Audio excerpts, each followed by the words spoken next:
let's talk about Deadlands, the Weird West, particularly Deadlands Classic, and particularly the first versions of the core books for Deadlands, the Weird West Classic. So that's the original role-playing game, and the setting book, The Quick and the Dead. The reason I include The Quick and the Dead, it was released a bit later. It's technically the next book in the serial numbers, so this is 1001, this is 1002. I think it was released the next year, 97, with Deadlands being 96. But the reason I deal with them together for what it's worth is not just they match, but also because the revised classic basically took this book out of circulation and combined both books into a player's handbook and a marshal's handbook. So they are meant to go together, really.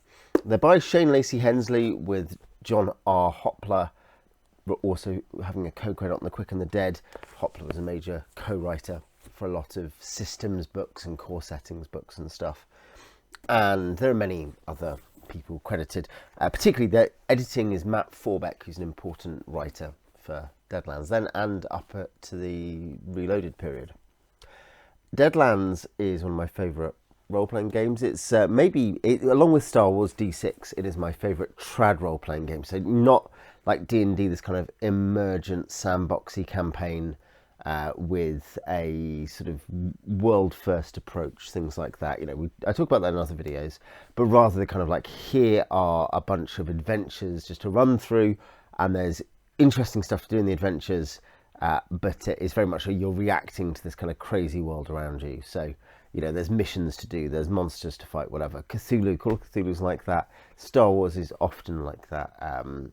World of Darkness is basically that.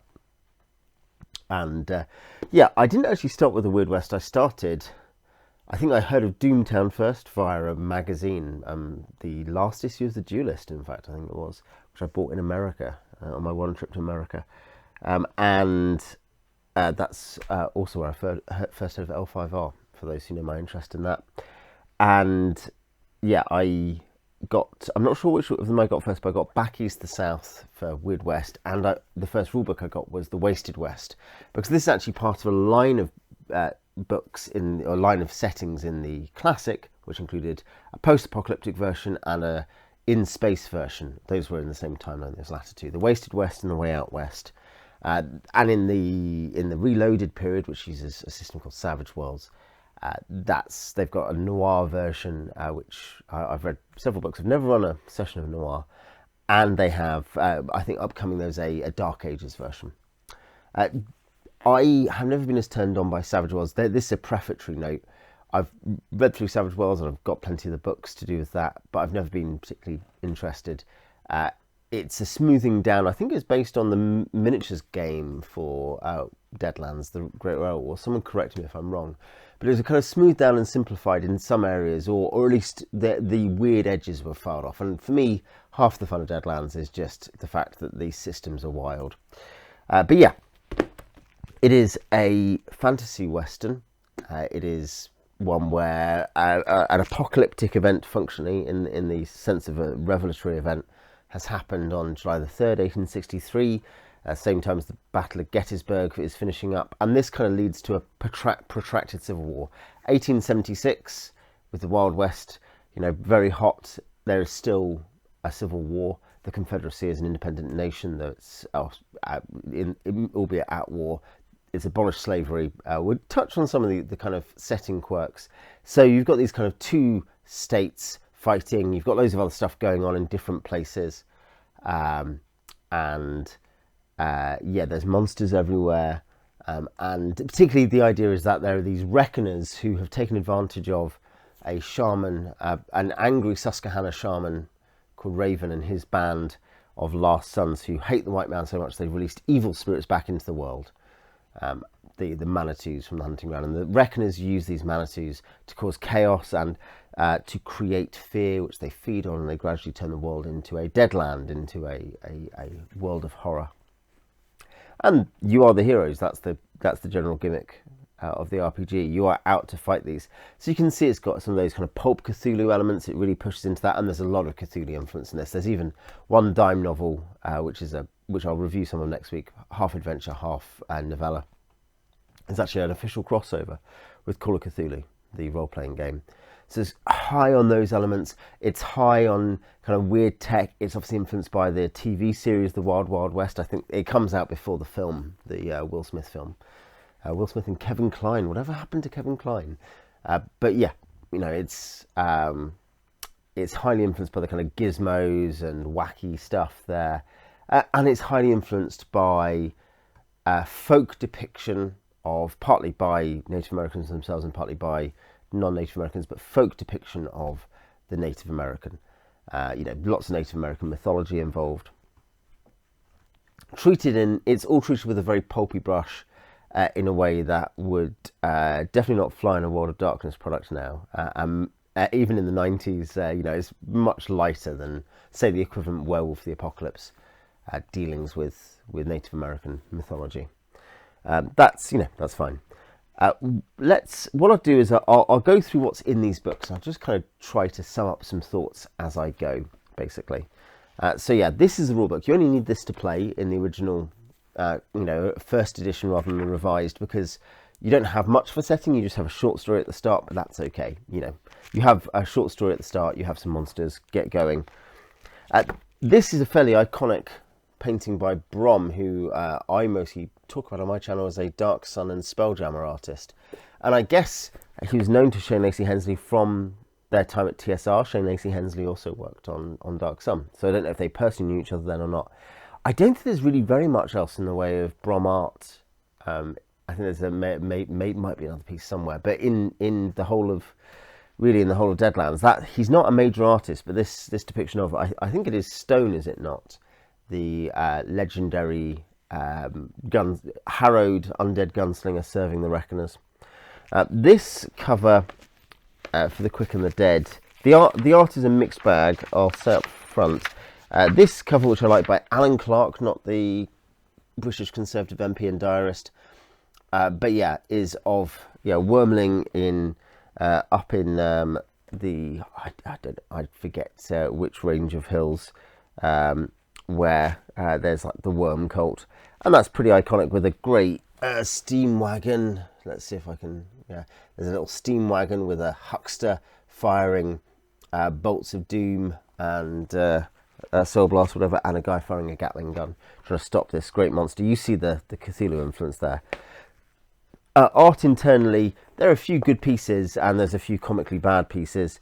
The main artist in colour, and who for me is very definitional, is this is in fact Ron Spencer. That's a good one. The geezer, he's obviously setting up his hex using his cards to fight this gunslinger, and I mean he is particularly also the painter for all these archetype paintings. You know, all the draft PCs.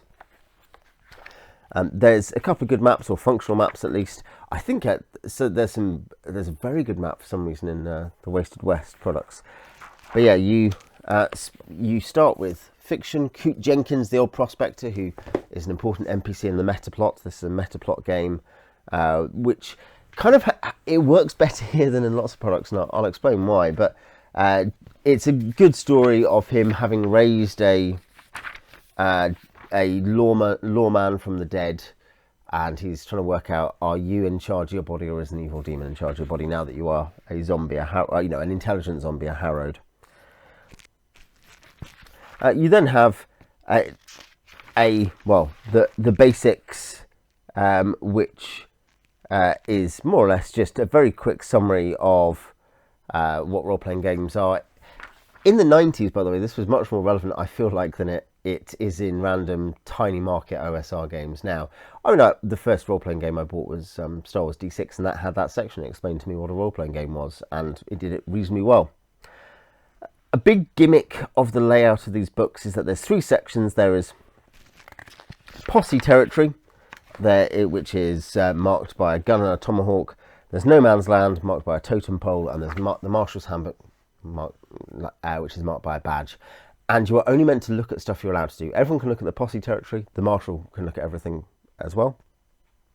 But players do not look at the Marshal's Handbook, and they only look in no man's land if they're using the particular magic powers or particular rules associated with that chapter.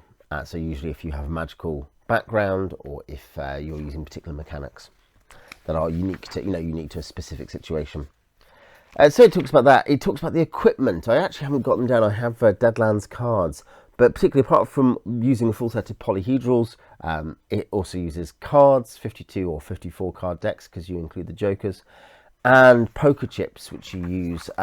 They're kind of action point bonuses, rerolly kind of mechanics. So, and the cards you use to sort initiative, and for a couple of the classes, let's say the magical classes, use them for producing effects.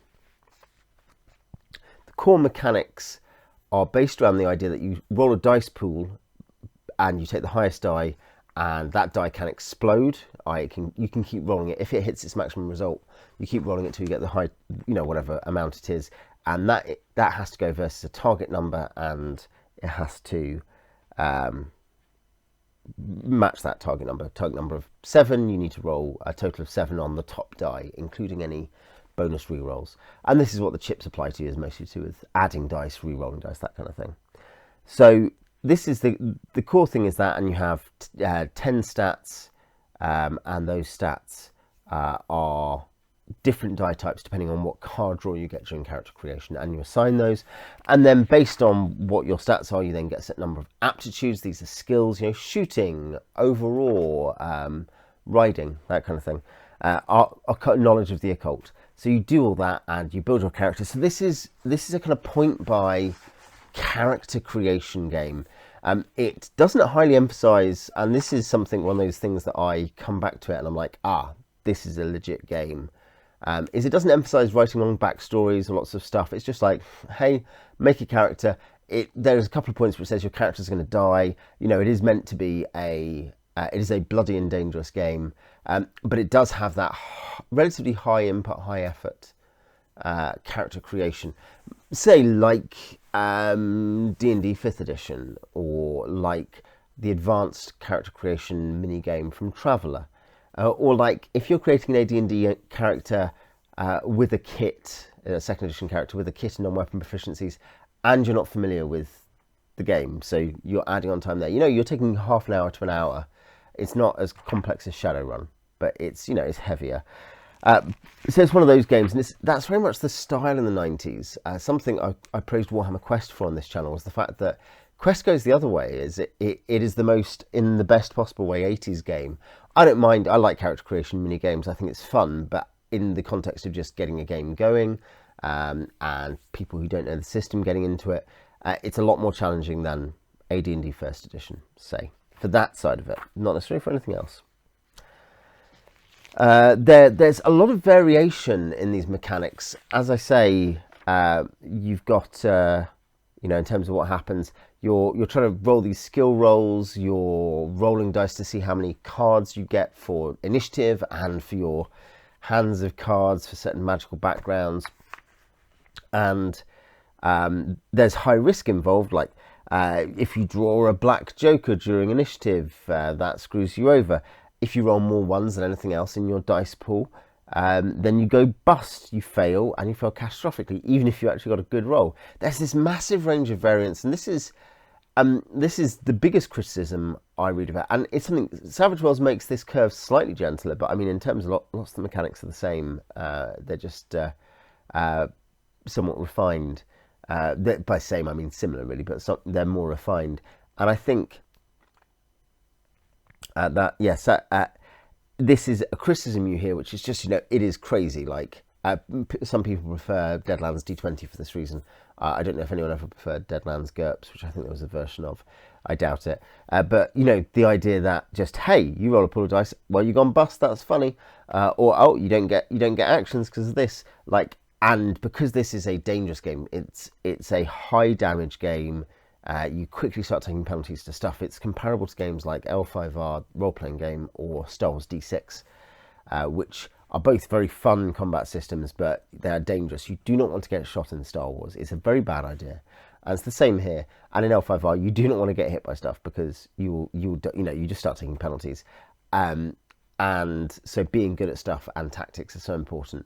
Whereas most versions of D&D, particularly past the opening levels, you're meant to be able to take a hit, and you don't take most of the time without dying. A hit or two, a couple of hits, in fact, if you're a fighter, without dying, and you don't take penalties from the damage. Here, you're taking penalties from the damage. So this is this high variance, high success, high failure. Let's say your performance is low floor, high ceiling, yeah, that's certainly something coming out of it. Anything else about character creation? You're told, like, you're told different almost classes you could make. You can make a photographer, a pirate, a mad scientist, an Indian shaman, a saloon gal, a preacher, that kind of thing. And you might want to take certain skills, but there's no rules for this other than for the, well, in a mechanical sense, the 4 core arcane classes, arcane backgrounds. So, which is Indian shamans, preachers, blessed. So, religious leaders of various faiths, particularly Christian, but also other. Hucksters, who use cards to make deals with the Manitous, the evil spirits, to use their powers. Like, they're not selling their soul to the Manitous, they're attempting to steal power essentially from them. And mad scientists, who are inspired by try to use the inspiration and genius from all the wild stuff going on and from the Manitous to make up crazy gizmos. So for those, you have to buy an edge. You spend some of your skill points on edges. There are edges and there are merits, like merits and flaws, edges and hindrances.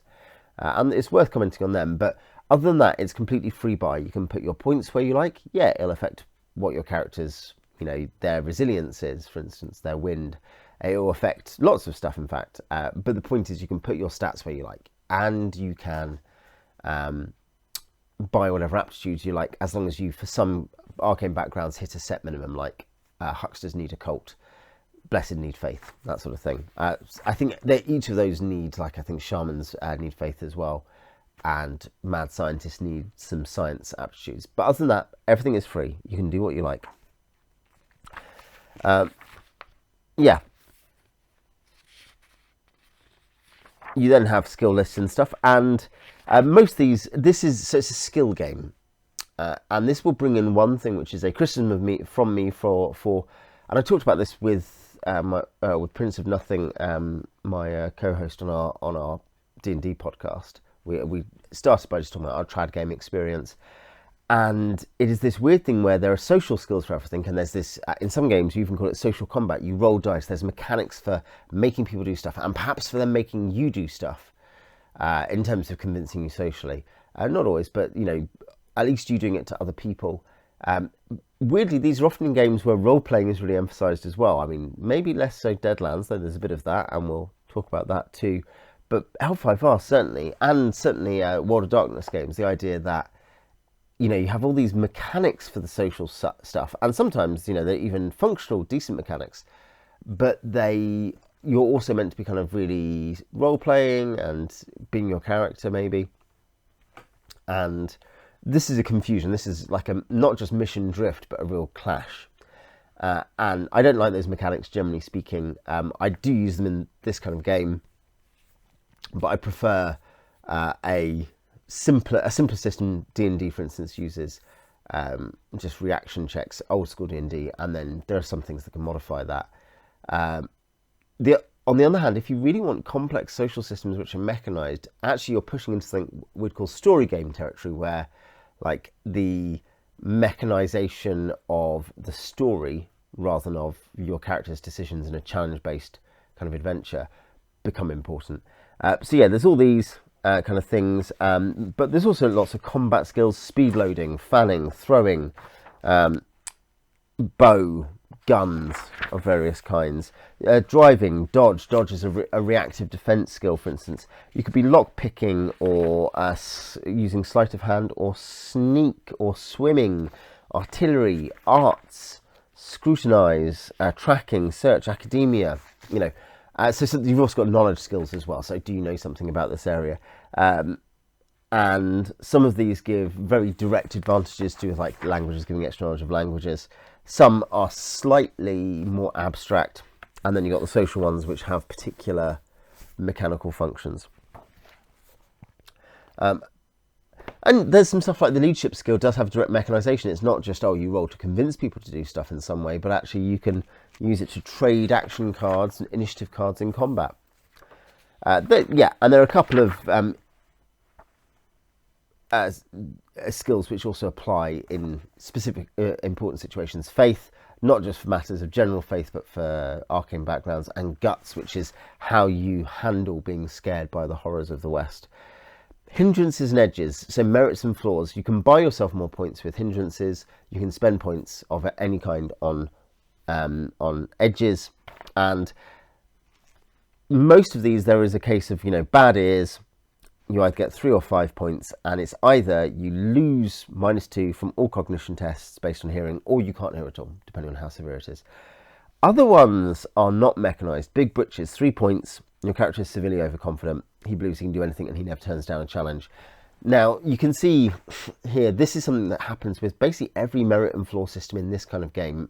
Not GURPS so much, I don't think. They may be GURPS as well, but certainly World of Darkness merits and flaws, as an example, is you have stuff which is kind of just meant to be a story prompt for you that you'd think is just something you decide your character did, but actually is now something you earn points, and you have to role play. And if you role play, you don't just get the points of character creation, but you'll get extra fate chips, extra rewards for having role played well. And I don't like this. Again, it's very soft mechanization. If we're going to mechanize this, let's mechanize it properly. For me, I feel like I'm sitting down to play a game, and a game that creates a particular kind of world and story. Yes, but it's a game. This loosey-goosey stuff opens up. It's very hard to be repeatable and predictable. You know, what are you meant to do to get stuff, basically? And how much do you reward people? It creates this big area of ignorance, as in for the player and for the DM, the marshal in this case, about what to do.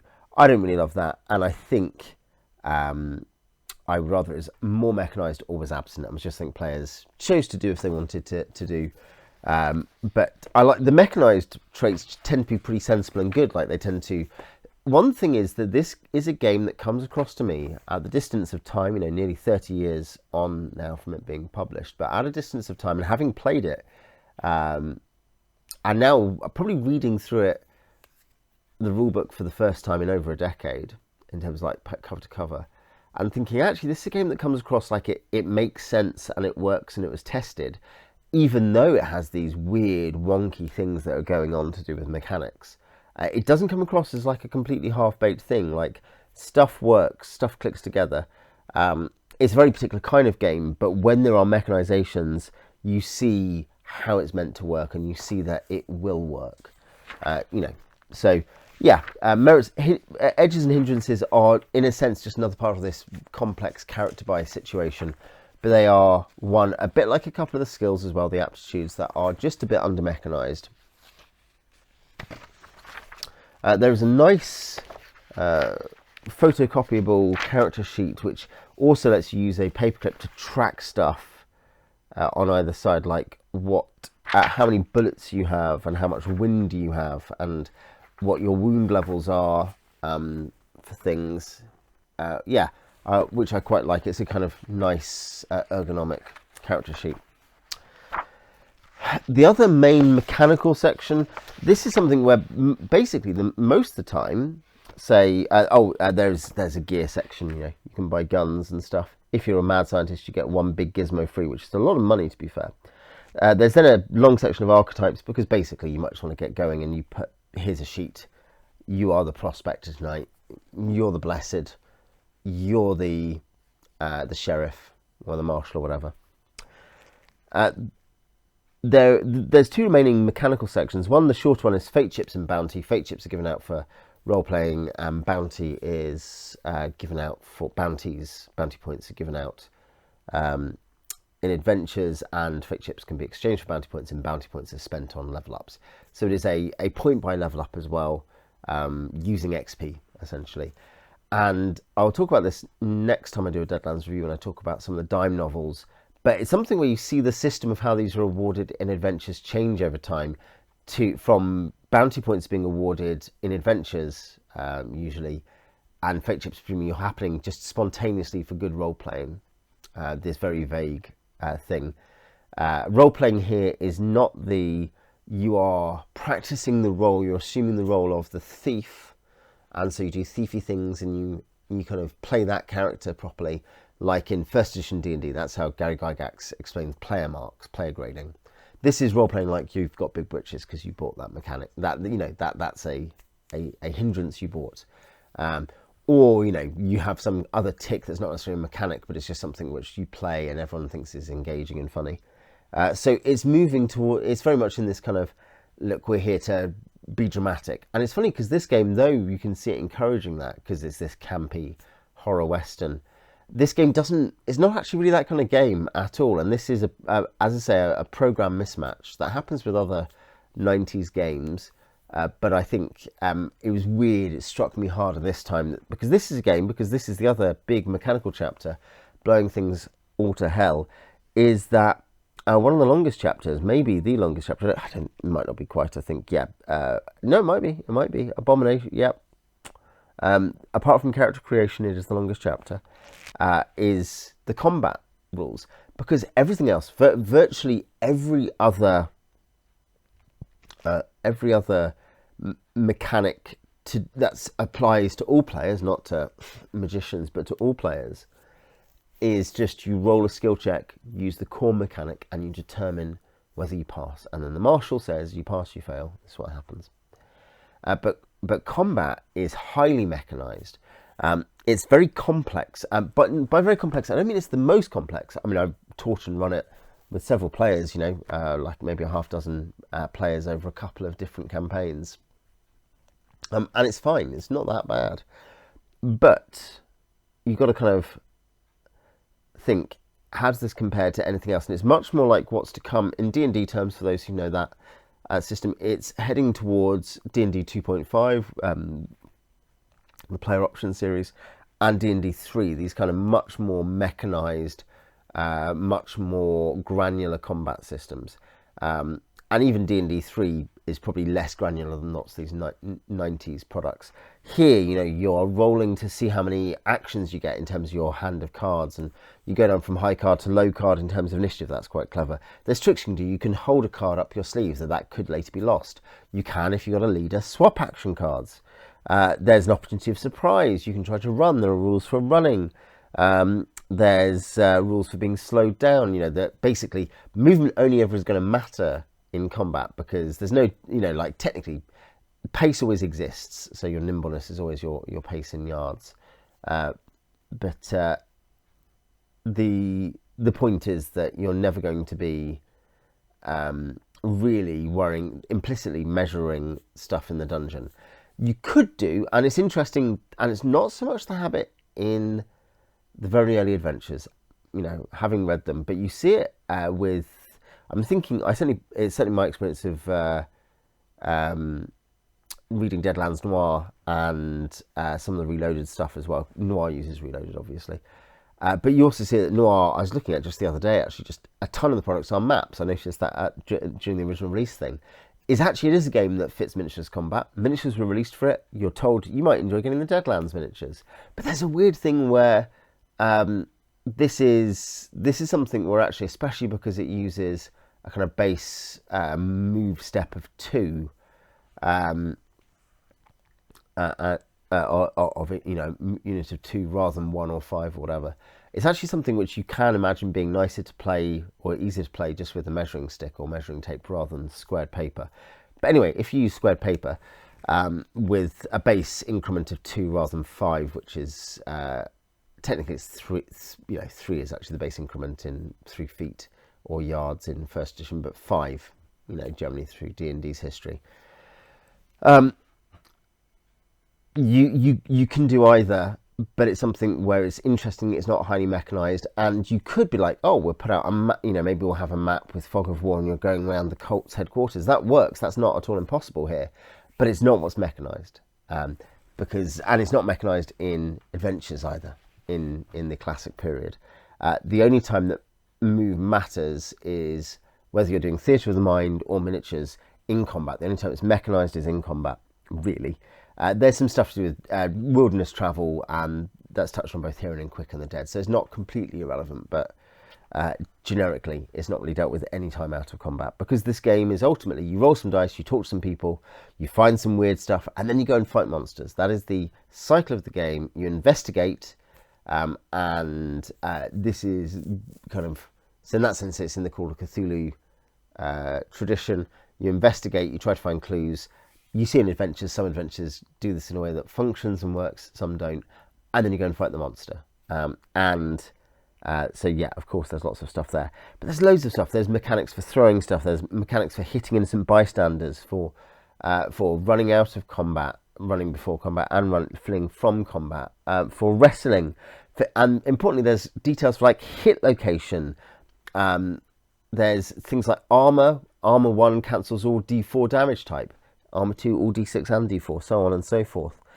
Concealment rules, and the details of hit locations, and the fact that if you're hit in your head or your lower guts, or is it whichever way around, one of the guts locations, basically your gizzards, you take extra damage, and if you're maimed in either of those, you're just dead. Rather than, you lose an arm if your left arm is like that, but you lose your head.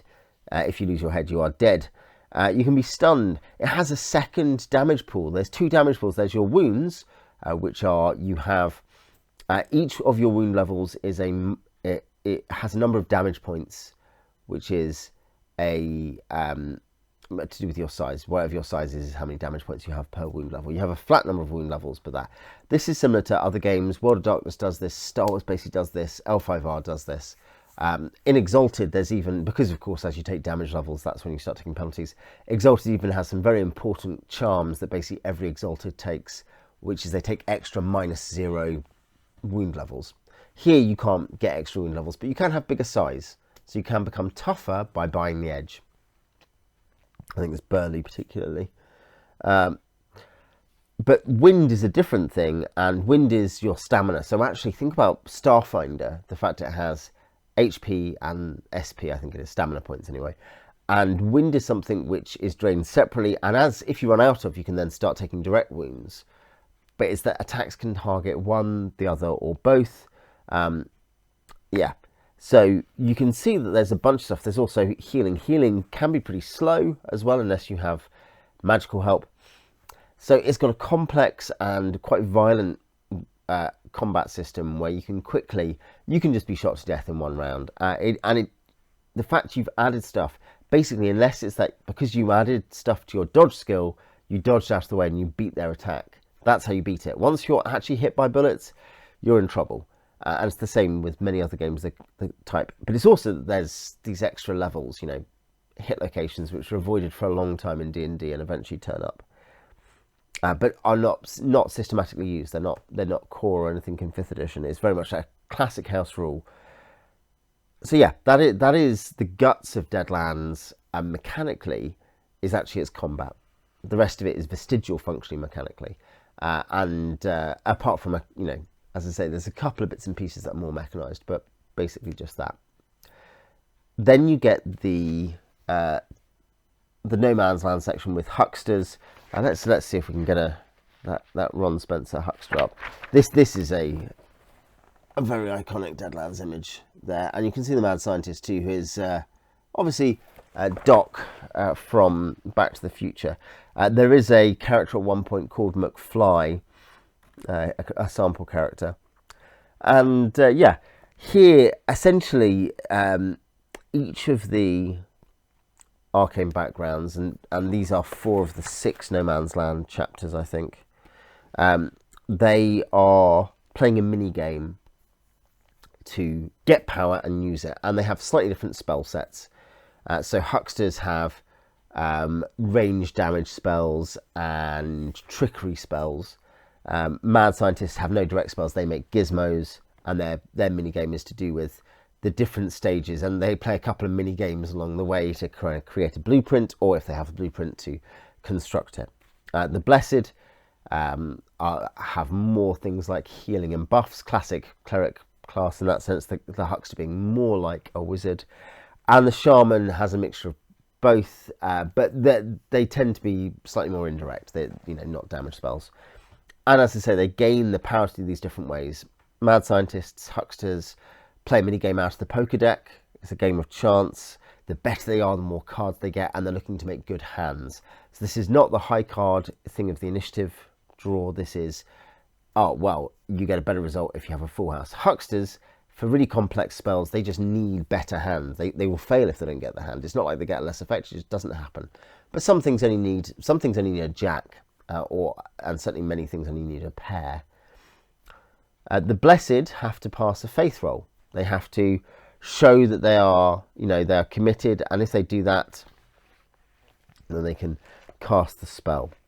And Shamans have two types of spell, inverted commas. One are rituals, and the other is favour. And rituals produce appeasement, and appeasement is then given to the nature spirits who grant the favours. And this can't be stored, which is relevant because actually there's an obviously really intentional meta, let's call it, of what the rituals are, which I've commented on this kind of relative detail, which I admire. In terms of what I mean is this stuff is tested and thought through. Is that some stuff is slow, and like paint is 10 minutes to 2 hours, or dance is 1 hour to 4 hours. And dance only gives 1 appeasement, paint gives 2. There's higher target numbers on paint, basically. So they're associated with different traits. So a certain shaman will be better at different rituals. And because favour, you need to earn all this all at once, generally speaking. And the favours have set appeasement. Lightning Strike is 2. Guiding Wind is 1. Curse is 3, 5, 7. Spirit Warrior is 1. That kind of thing. You need to use the right kind of ritual to get it. It's possible if you screw up your build to have rituals that do not produce enough favour to get the particular the appeasement to get the particular favour. And for some, you have to fast, because in terms of I need to go and look at the Indian Splat book, because there's very much a Splat book game as well. Yeah, in here, for certain things where you need anything you need more than 3 appeasement, you have to use fast, and you have to spend days doing it to get that amount of appeasement based on how many successes and raises you get. Raises are 5 above the target number, so if you get 15 and the target number is 5, you get a success and 2 raises. There's also Maim, which gets you 3 appeasement. That's the most efficient for speed, but it does give you actual damage, and it might be incurable. And in fact, though it's slower to do incurable damage, it gives you a better target number. So it's just quite clever. You can see it kind of works. There's some bits where you're like, oh, that's shonky. It's still going to have this really low ceiling, high floor and performance. Like, you roll your Hexling in, you just go bust. Okay, you have a backlash, your brain explodes. Just stuff happens. But that's so in the pulpy nature of the game. And I think if you imagine that really you should assume that character creation consists of taking an archetype and then jigging it around with the marshal, the DM's help. That's probably a better way of almost approaching it sometimes, because you're like, otherwise you're spending half an hour and the investment in the character is so high it's very upsetting. Whereas actually if you see it as not a roguelike, because I think there's just too much mechanization, though given even your character improvement is usually, an adventure gives you a couple of extra die for next time. So even so, you're not advancing that far. Anyway. There's a chapter on being undead. There are undead powers. This is a particular kind of undead called the Harrowed. They are like, hey, you can either roll some dice to determine who has control or how it happened versus your evil demon in your head. Because you can be good, you just have to resist them and hold dominion over them. Or you can play out a mini adventure. That's not a bad idea. It's just, they do say you should do it separate to other players. It is a classic, it's a bit like a prelude for Vampire, in fact, or for other World of Darkness games. And then there is a short section on fear, which is basically what fear levels are. So once you know about the Reckoners and fear, you're meant to read this, and you can essentially tell tales of your victories to reduce the fear level of an area, because now you defeated the local fearmonger. So this is the campaign purpose, isn't it? This is what the game is about. At the campaign level is you're meant to be lowering fear. Now this is something which, even in the later reloaded campaign books, I don't really think was ever really adequately done. What you really need is a detailed gazetteer of one state or something like. You get the idea, you know, some largish but not massive area. It needs to be a detailed gazetteer, and you need almost kind of the mechanics round this stuff to encourage. And that's also how you'd sandbox this as a game, by the way. Is you're like, look, you get to choose where to go and what to do, but even there are still, it's hard to completely sandbox it because there's nothing outside of the pick the next mission.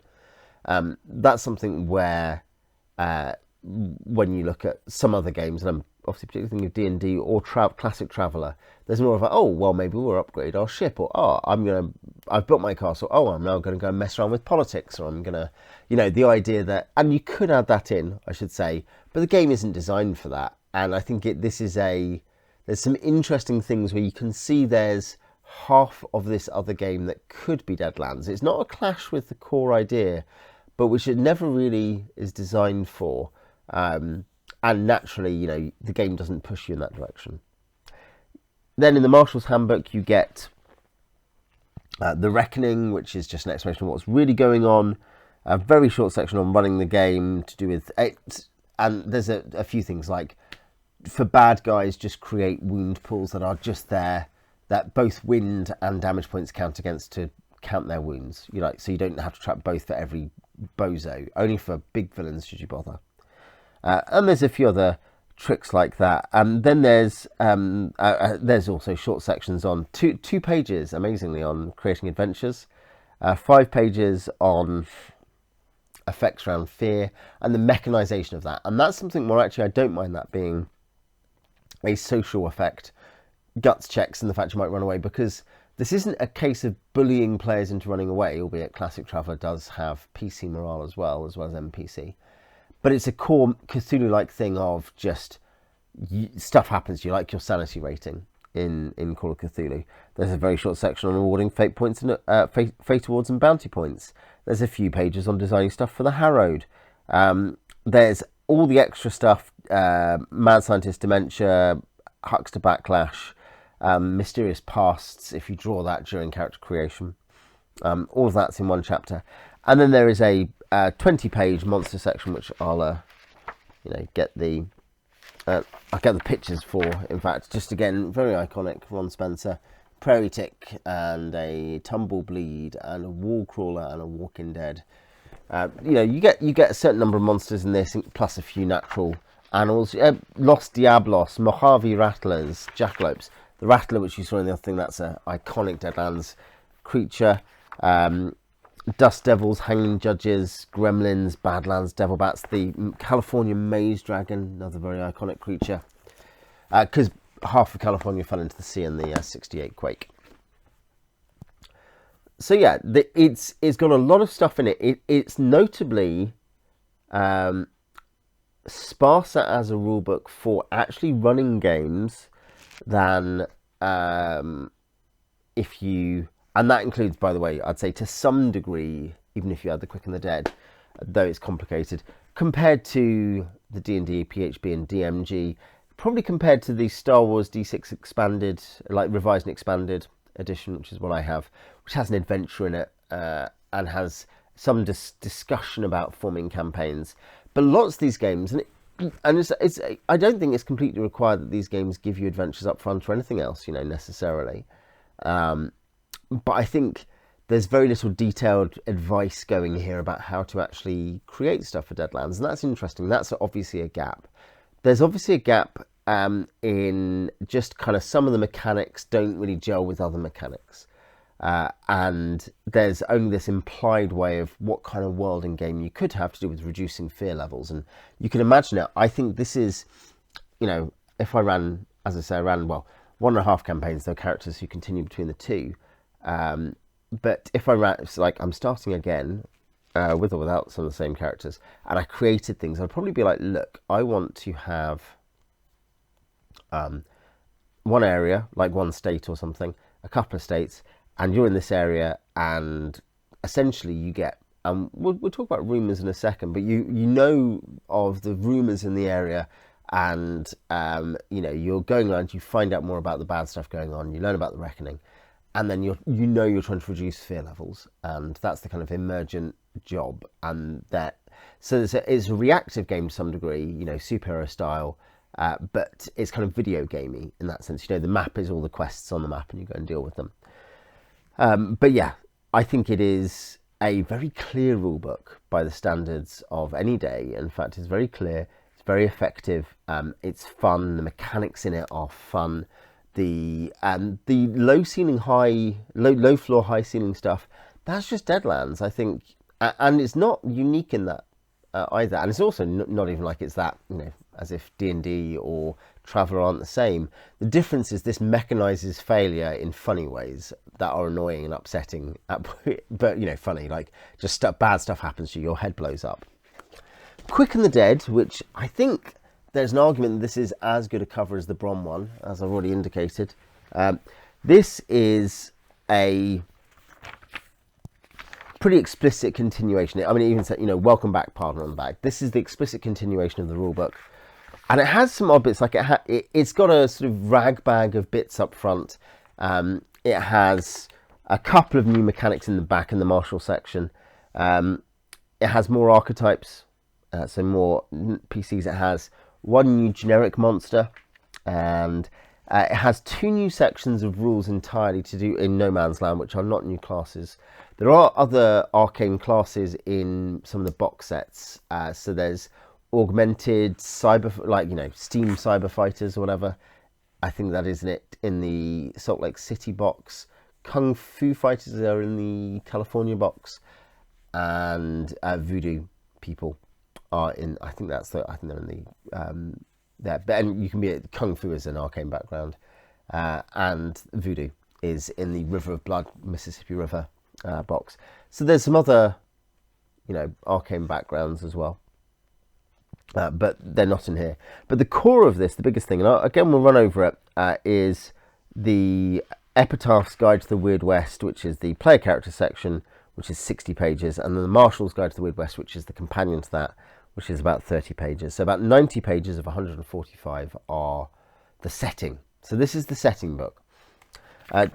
New hindrances and edges. So there's plenty of each, some of which may brush up against the kind of bad taste instincts some of us have. Randy, for instance, is one. But yeah, again, there are problems with just they're not mechanized sometimes. Knacks are the important edge, which is a kind of minor magical power. Or Veteran of the Weird West, which is this gets introduced here and then becomes a standard in all these games. That in the core book, one thing is you can get 15 extra points, but you have Marshal draws a card, and something good or bad might happen to you, but you've had a past in the Weird West. It has rules, rather than implied rules. There's a weird thing where I think in the core book, the way that is mentioned. Oh, by the way, the way you get extra skills is like this, just offhand at some point. Here it says this is how you improve stuff. This is how you gain aptitudes. This is how you buy off hindrances. And because again, it's mentioned you might have to buy it off by spending bounty points to get rid of a hindrance. Yeah, there is a thing here about the idea that if you role play out a hindrance and get rid of it, you still need to buy it off. This again is just a contradiction in terms of what the game is doing. Is it that you're being rewarded for role playing, in which case you shouldn't have to pay for it? Or is it that it's a mechanic, in which case you are buying off a mechanic using XP? That's fine. Gain new hindrances, gain new edges. Then there are some rules about traveling the wilderness. Food, what happens when you don't have food. There is later a random encounter chart, a simple one. As you travel each day, you roll to see what kind of event might happen. Is it an environmental event? Is it a kind of normal varmint? Is it a nothing? Is it a special event? And that's actually quite good. It's interesting that this is something which by 1997 games are not providing random encounter charts. This is very strange. I don't know for those of you who aren't so much D&D people, but you may have noticed this actually at the time. But the point is, if you're D&D, an old school D&D person, you're like, oh, random encounters. But in 1997, people are not putting out stuff like TSR, putting out D&D settings and material. Stuff does not have random encounters. You've been told even 10 years back, frankly, into the late 80s, just make stuff up. If the players seem bored, give them a random encounter. And that's the same advice now in 5th edition. This is bad advice, but it is what it is. Whereas Deadlands is like, oh, because you're going to be traveling across the wilderness, you need to know about food and travel. And this is stuff because I never had the Quick and the Dead from my Weird West days. I just had this. I bought this in the last couple of years just out of interest. But it's like, no, you could mechanize this stuff. I don't think Wasted West particularly adds that in. You can check to see if there's extra events on the trail. Obviously, this is not following the complete script of the trad game where you go between adventure to the next adventure, story to story. There's some extra stuff about dueling and dueling wills, which is basically to do with, overawing your enemy. And there's lots of new guns. There's then a fold-out which has got a list of skills and aptitudes and stuff. And the fold-out map, there's the Weird West. You can see, locations and the weird boundaries of the setting. Then you've got your long section of with Ron Spencer art. You do have here. This is a colour not by Ron Spencer. This by Lofton of Lacy O'Malley writing the Tombstone Epitaph. So the Epitaph is an in-character guide, and it's always printed on with grayscale. It's always printed like that. And it's a commonality of the books in the Weird West, and there's equivalents for Hell on Earth and for Lost Colony, the other two. Wasted West, Way Out West, and this is a way, you could say charitably, I think this history, this is a way of giving your characters, your players, information about what to do in the world. What's the world like? Oh, we could go there, we could go there. This implied game where you might go around just lowering fear levels and defeating bad guys. It's part of the communication of the meta plot, which we can touch on now perhaps. You've already had it mentioned here, like, we're not going to explain about this right now because they want to tell you more about it in other books. And this is not the first game to be doing this. You've had Dark Sun, which Hensley had worked on, had a meta plot, a famous one in D&D terms. Even Spelljammer had a little bit, and of course World of Darkness had a massive meta plot that ran for a decade, more than a decade, 13 years or something, before ending in the end times of that, which started the New World of Darkness, which transferred over. It didn't kind of continuously go into, but where they had books which wrapped up all of the crazy meta plot of 13 years, not always successfully. And I should say, Deadlands basically pulls off its meta plot in various ways. If you're interested in the idea of the game having a story and you're interested in what will happen, well, it's not a role-playing game. That's a set of novels, but it does it. It's a fun and interesting meta plot, and it does it well. And it's something which, into the Reloaded era, the plot point campaigns for Weird West, I'm thinking, somewhat for the one that I know of for Wasted West, the Worm's Turn. But particularly I'm thinking of the Weird West ones. Say, look, now you're going to go and you're going to deal with the big bads of the setting, in the setting. It's a bit like The Lost Colony Companion, a book I've never seen in the flesh. I bought a PDF of many years ago, but never seen in the flesh. You fight the Reckoners. Now it's time finally at the end of the meta plot to fight the Reckoners. After having gone to Lost Colony on the Unity and the crossover adventure that advanced the meta plot in that direction, trapping the Reckoners with you. In the plot point campaigns for Reloaded, you're like, oh, now you're fighting these great servitors, these great bad guys to prevent the apocalyptic future, because you have a chance to stop this apocalyptic future. The meta plot is fun as a story, and it's much less obtrusive mechanically and in the world than you might fear. And the first time you saw it being used to screw stuff up mechanically is the mechanical shift for TSR to second edition, where we need to change all these rules. And I'm thinking actually about, like, Forgotten Realms Adventures as a book explains all these ways you can change stuff. If people are already in your Forgotten Realms campaign, what happens with the Avatar events which change the world and make it into the new, and that they've done that for every edition since, in less mechanically significant ways, because first and second were so similar but different that you had to transfer between the two. Later on, it's just a different game. It doesn't do that, generally speaking. It has a few big changes. You don't have to do, it's not really dragging you along and saying you have to be doing this. it's, has the very famous adventure in Deadlands terms, Dead Presidents. It then has the plot points in the Reloaded period. I guess that's the thing, is you can just use those or not use those, and that's all there is. There's not a million references either generally to find, because there are fewer books. It's interesting, there are lots of things going on, which sometimes they run adventures through. The Devil's Tower trilogy, sometimes, the Great Railway Wars, they released a miniatures game, and then that was, continued to be an important thing through the plot. Who's going to get to the Pacific first of the 6 big companies? Who will win the election of 76? The elections of 76 in both the North and the South. It's going to be Davis versus Robert E. Lee, and it's going to be Grant versus Tilden.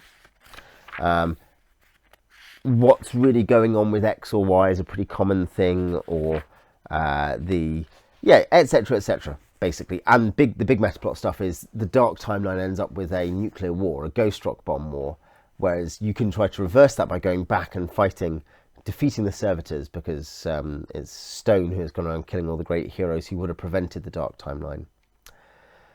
Anyway, it's fun. It's not particularly intrusive, I find, and it's, as something that's nothing to do with role-playing games, is perfectly enjoyable just as its own thing. However, coming back to the epitaph and the in-character guides, the way in which and it happens in the martial side as well, when you're being told we can't explain about this yet, is you get this. That's the only time it does intrude. But the main thing is that this is part of a general issue of everything being a bit hokey and bloated, and it's not really written well enough to justify its length. Like the big thing about the Quick and the Dead Tombstone Epitaph is it's 60 pages, and that's much too long for what is not particularly well written. It's okay. It's not terrible. It's okay. But you get a section on just how things work in general. You get a section then on each region of everything. Well, pretty much not everything west of the Mississippi, but everything, I guess, excluding Arkansas and Missouri and up to Minnesota, excluding those very border states on the west bank of the Mississippi, Louisiana too. Everything west of those. And actually, just to touch on one more meta plot point before just giving a bit more time to this, is the game has had an uncomfortable reckoning one way or the other with the fact that it has a classic 90s melange, this kind of glorious post-Cold War, morally reflective relative innocence, very Gen X-y kind of thing going on, like, man, we're really into being sympathetic to Native Americans, but also the Confederacy is still going. So in terms of what's nowadays meant to be your kind of progressive tick list, it doesn't hit that. It's kind of, it seems like it's appropriating one thing, but it's also excusing another.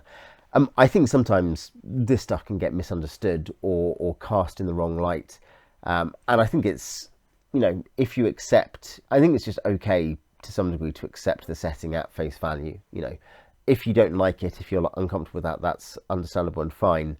But there is something about the particular zaniness of it, and to filing off some of the hard edges to make it acceptable. Absolutely, you can see why that was necessary. Maybe you can't salvage difficulties in real history. If that's the case, historical war games are going to be historical role-playing games. Sorry, are going to be incredibly tedious. Especially since you had any fantasy, because then it seems like the whole thing's a bit of a joke. I think Deadlands actually, in its own little zany way, does it quite well. And I think the nervous shuffling of feet in more recent years probably hasn't helped. It doesn't make it seem better, because what happened was you made a fun game where people could, people, particularly Americans obviously, but could enjoy the different complex parts of their heritage in this kind of campy, zany way. In fact, no one was actually being hurt at the table. Whether or not there's some bigger stuff about all those issues which needs to be dealt with is different. But I always enjoyed it at that point, and certainly thought that it was interesting. It did try to deal with some of these different issues of legacy, what seemed valuable in the legacy and what was upsetting. It did try to deal with those. Anyway, you hear rumours basically from Lacy O'Malley, overwritten, too long, but about all the different monsters and things you might have heard about, places you could go to, bad guys out there in the West, good guys as well. You get three more. There's stuff like General Santa Anna has come on behalf of Emperor Maximilian to try to take over the maze, but actually his army is really mostly zombies because he doesn't trust Mexican troops anymore. You've got, the Sioux have declared semi-independence, so have some of the tribes around the Cheyenne and Comanche, around the Comanche in Oklahoma, in the Coyote Confederation. So there's these Indian kind of lands, Native American lands. You get detailed guides to Dodge, Tombstone, and Deadwood, including maps. They're pretty nice maps, actually, I should say. And you get keys to those and places you can go there, and you get a few rumours about those areas. And it's all pretty functional, I should say. I'll come to the Marshal's Guide toward the back end of this, but yeah, you get a short section on No Man's Land, Knack's minor magical powers. These all are 5-pointers. One's a 3-pointer, in fact, Earthbond is. But they can be anywhere between 1 and 5. A few other Knacks were released. They don't come back in any product I know of for Hell on Earth or Lost Colony. So I think they're kind of abandoned, but they're kind of, what if you're born on All Hallows Eve? What if you've got a breech birth? What kind of weird magical power in legend is associated with that? Think Alvin Maker in terms of your fantasy Americas. It's a cute idea.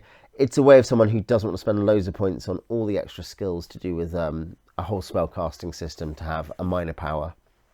Relics are extra, they're magic items, basically. Bullets from a man who's been shot at high noon, Martyr's Cross, Hoyle's own cards, and his original edition of the Book of Games, which is where hucksters get their magic formulae. Crazy Horse's coup stick, which he used at the Battle of the Little Bighorn. There are some weird things, I should say, and this actually reminds me, like, sometimes the mechanization isn't consistent, as I've already indicated. For monsters, you get told that coup, which on big monsters, a Harrowed can drain some of its essence when it dies. Coup for a Harrowed should always have a big upside, but also a downside. In the core book, and I think in fact in here as well, no coup has a downside. Similarly, this is not quite the same thing to do with mechanization, but relics should all, modern relics post Reckoning should basically all be tainted. And also, we know that Crazy Horse is associated with Sitting Bull, who are being run by Raven, the guy behind all this. They're being influenced by Raven. But his coup stick has no taint, whereas Cortez's sword is very tainted. But of course, Cortez did not encourage the very massacres and slaughters that he's associated, that the conquistador so often did. He was a friend of Moctezuma. So you're like, wow. So there's this weird part of the zany history is just you get these kind of like, maybe everything should have a taint if it's more recent. Oh no, this one doesn't, even though it's associated with a dodgy character. Oh, all coups should have a downside, but none of them do. That's where, in terms of playtesting, the core mechanics and a lot of the abilities seem well playtested. And the spells, they work, they're interesting, even if there's the low ceiling or high floor on them. But just areas you can tell can't have mattered that much in terms of the writing of the book versus the particular items and mechanizations. Marshal's Guide has some diseases, and then it has the background and everything. Great Rail Wars, who's behind the different companies. For instance, Union Blue is run by Jacob Chamberlain. Dixie Rails is run by Robert E. Lee and his nephew Fitzlee.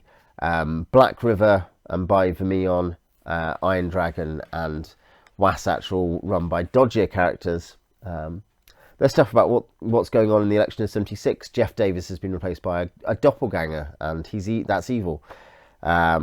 You've got stuff about the different secret societies. You've got the fact that Lincoln is alive, but he's actually dead. He's a Harrowed, and he runs the western branch of the Pinkerton. He is the Ghost. Lots of fun stuff. This is one of the best sections in either book is the Marshal's Guide to the Weird West, the equivalent of the Epitaph Guide. And that is because there is just like, here's a column. This is a monster, or not always bad, actually. The Sasquatches are friendly, potentially. The Ghost, of course, is basically a good guy. But like, here's this. Here's the profile. Okay, Wendigos. Here's this. Here's the profile. And rules. There are rules about becoming a Wendigo. And that's the Northwest. That's all there is for the Northwest. That's one thing about this issue of there not being a very high level of detail in one area outside of the big three cities, maybe, where you get a bit more. And I say that as a problem because what's the implied game? Well, you're meant to be in an area where you lower the fear level. Here, you've got to put a lot into just getting, like, you don't get any backup on, there's no floor plans, even where there are maps of the towns, for instance. Even here, you're getting very little assistance for making this into an adventure. But nonetheless, it is so colourful and fun, and it's efficient. It just gives you information. Here's another monster. Here's another monster. Here's the cue you get from it. Here's its abilities. Here's how you can turn into a Wendigo or a ghoul. Here's the real thing going on with Darius Hellstrom. Though Daly's drawings are usually not particularly good, this is the iconic Darius Hellstrom for me. I like that one. Yeah. There's just so many monsters, so many things that it is so efficient. Great praise to it. And then finally you end up with, is it the last chapter or is it the penultimate one? You get a chapter on black magic, which is DM side magic rather than DM characters can use the others, but this is anyone who is serving evil knowingly, rather than having a arcane background and then a bunch of mechanics, just rolls a very easy faith roll, and if they go bust they suffer, but otherwise they cast their spell. And then yes, there is one final chapter, the Marshal's Companion, which is a few new mechanics. It is telegrams and the fact that gremlins mess around with telegrams, gremlins being a monster obviously. Rules about random encounters, encounter ideas and special encounter list, and the sidetrack, essentially, how that works. A few extra rules about Christian Abominations, Veteran Walking Dead, and the card draw for Veteran of the Weird West, which can go anywhere from you're jinxed to you're maimed to you're insane, or you're cursed, or you're the eternal hero and it's very hard for you to die. That does require a red joker, so that is a 1 in 54 chance. So they are both fun books. They are like the core of a really strong game mechanically, in terms of the things it wants to be good at, and a wonderful setting, a fascinating game and fascinating world. I think apart from, I gave a few specific mechanical criticisms around character creation. There's a few wonky things like, this feels hard. Like being a huckster is quite hard. Having seen them played, you get, a junior huckster is often like, I just need to, okay, I have like 4 hexes, or maybe have some tricks if I'm using, because we use hexes, hucksters and hexslingers or whatever it's called.